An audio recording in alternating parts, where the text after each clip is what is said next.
बिहार में शिक्षकों के ट्रांसफ़र को लेकर पटना हाईकोर्ट का एक बड़ा फैसला आया है। पटना हाईकोर्ट ने आज के अपने फैसले में शिक्षकों के ट्रांसफ़र पर रोक लगा दी है। सबसे बड़ा सवाल यही है कि सरकार की तरफ से तमाम दावे किए गए थे, ऐच्छिक ट्रांसफ़र की बात कही गई थी, लेकिन आखिरकार पटना उच्च न्यायालय ने इस पर रोक क्यों लगाई है। इस वक्त हमारे साथ बात करने के लिए याचिकाकर्ताओं के अधिवक्ता मृत्युंजय कुमार सिंह जी हैं, हम उनसे बात कर लेते हैं। आखिरकार आप लोग कोर्ट में गए क्यों ज़रूरत आन पड़ी कोर्ट में जाने की टीचर ट्रांसफ़र्स को लेकर? 120 तक हैं स्टूडेंट किसी विद्यालय में, प्राइमरी और एलिमेंट्री में, तो उसमें 4 शिक्षक मिनिमम रहेंगे। उसके बाद फिर शिक्षक स्टूडेंट्स और की संख्या बढ़ने पर शिक्षकों की संख्या भी बढ़ती थी। अब इस नए SOP के द्वारा उन्होंने यह कहा है कि जो पोस्टिंग होगा टीचर का एक विद्यालय में, प्राइमरी या एलिमेंट्री में, वो 1 से 60 स्टूडेंट्स के रहने पर मात्र 2 टीचर उसमें रहेंगे प्राइमरी स्कूल में। तो जो सरप्लस टीचर होगा, हाँ, वो उसी का ये फिर उन्होंने एक लेटर निकाला कि जो सरप्लस टीचर होंगे उनका हम दूसरे विद्यालय में जहाँ शॉर्टेज होगा टीचर का, वहाँ हम पोस्टिंग करेंगे। फिर उन्होंने अपना प्रक्रिया स्टार्ट कर दिया था।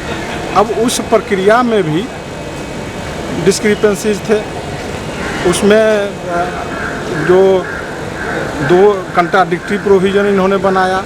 एक जगह कह रहे हैं कि 5 साल से ऊपर वाले जो हैं उनको ट्रांसफ़र किया जाएगा, फिर दूसरी तरफ कह रहे हैं जो 5 साल से कम वाले हैं उनका ट्रांसफ़र किया जाएगा। तो ये कंट्राडिक्टरी प्रोविज़न था और इन सब बातों को ध्यान रखते हुए हम लोगों ने माननीय न्यायालय से प्रेयर किया कि इसको तत्काल कम से कम स्थगित रखा जाए। आज क्या सुनवाई के दौरान क्या कुछ? सुनवाई के दौरान जो प्रोविज़न है उस पर ऑनरेबल कोर्ट का ऑब्जर्वेशन थोड़ा करा था कि भाई इस तरह से आप लोग क्यों बनाते हैं प्रोविज़न। तो सरकार के वकील साहब जो थे उन्होंने कहा कि इस पर हम लोग जवाब दे देते हैं। बोले ठीक है, आप जवाब दीजिए, इस बीच में यथास्थिति बनाए रखना है। क्या फैसला दिया किन्हीं को ट्रांसफ़र नहीं किया जाएगा इस बीच में। मतलब फिलहाल आज रोक लगा दी गई है, हाँ, ट्रांसफ़र की प्रक्रिया पर। जी, ये रोक कब तक प्रभावी रहेगी? जब तक कि अगला आदेश नहीं हो। मतलब जो टीचर अभी जहां हैं वहीं रहेंगे? हाँ, अभी टीचर जो ट्रांसफ़र की प्रक्रिया थी उस पर आज कोर्ट ने रोक लगा दी। इसमें एक चीज़ मैं क्लियर कर देना चाहूँगा जी कि ऑर्डर, ये जो ऑर्डर है आज का, वो ऑर्डर इन रेम है या ऑर्डर इन पर्सोनेम है। यानी ऑर्डर सिर्फ पिटिशनर के लिए हुआ है या सबके लिए हुआ है, यह आदेश आने के बाद क्लियर हो पाएगा। अच्छा, तो इसमें कितने पिटिशनर हैं? इसमें मोर देन 40 पिटिशनर थे, 50 अबाउट थे। जी जी। तो अब ये कब तक क्लियर हो जाएगा? शाम में आ जाएगा ऑर्डर। जी, शाम में या कल तक ऑर्डर आ जाएगा, फिर क्लियर हो जाएगा। तो फिलहाल राहत मिली है जो पिटिशनर, अगर मान लिया जाए कि जो पिटिशनर हैं उनको एक राहत मिली है? उनको राहत मिली है। और अगर ऑर्डर इन पर्सोनेम होगा, सिर्फ पिटिशनर को मिला होगा, तो फिर जिन लोगों को इससे दिक्कत है वो लोग कोर्ट आएंगे इस ऑर्डर के लाइट में। उनका भी फिलहाल कोर्ट ने इसको क्लियर नहीं किया है।